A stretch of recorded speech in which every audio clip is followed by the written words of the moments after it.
Home at last. Peter Sam wanted to start work, but the Think Controller wouldn't let him. "Another day's rest will do you good," he said. "Besides, I've got a surprise for you." "For me, sir? How nice, sir. What is it, sir?" "Wait and see," smiled the Think Controller. The surprise was Skarloey. "Oh," said Peter Sam, "I am glad you've come home." They lit Skarloey's fire, and he sizzled happily. "I feel all excited," he said, "just like a young engine. I'm longing to pull my dear old coaches again. Are they running nicely?" "Yes, they're running well," Peter Sam answered, "but we have 5 other coaches now." Skarloey was interested. "Oh," he said, "tell me about them." "Cora is a guard's van. She isn't as big as Beatrice, and she hasn't a ticket window, but I like her best. She was my guard's van in the old days. Ada, Jane, and Mabel are plain. They have no roofs, so Handel says they are trucks, but they have seats," said Peter Sam, "so I say they're coaches. What do you think, Skarloey?" The old engine smiled. "If they have seats, they're coaches," he said firmly. "Sir Handel likes Gertrude and Millicent best," Peter Sam went on. "He always tries to take them alone. They have bogies, and he says they're the only real coaches we have. They remind him of when he used to pull our express. Both have seats for passengers, but Millicent has a guard as well.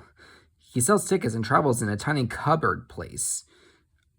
"I don't like that," he remarked earnestly. "Guards are very important. They need vans. They shouldn't be put into cupboards." Skarloey said nothing, so Peter Sam continued. "Did Rusty help you off your truck?"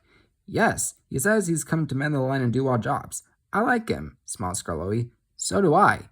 Peter Sam explained how kind Rusty was when he had his accident. "It's a pity Duncan doesn't like him." "Who is Duncan?" "He came as a spare engine after my accident." "Is he useful?" "He'll pull anything, and I'm sure he means well, but he's bouncy and rude. He used to work in a factory, and his language is often strong." "I understand," said Skarloey gravely. Just then the telephone rang, and Skarloey's driver and fireman climbed into his cab. "Come on, old buddy," they said. "Duncan is stuck in the tunnel, and we'll have to get him out." Skarloey was pleased. He wanted to run, and looked forward to meeting Duncan. They found Cora and some workmen and hurried up the line. "How nice and smooth the rails are," thought Skarloey.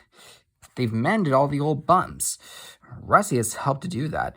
I must tell him how nice it is."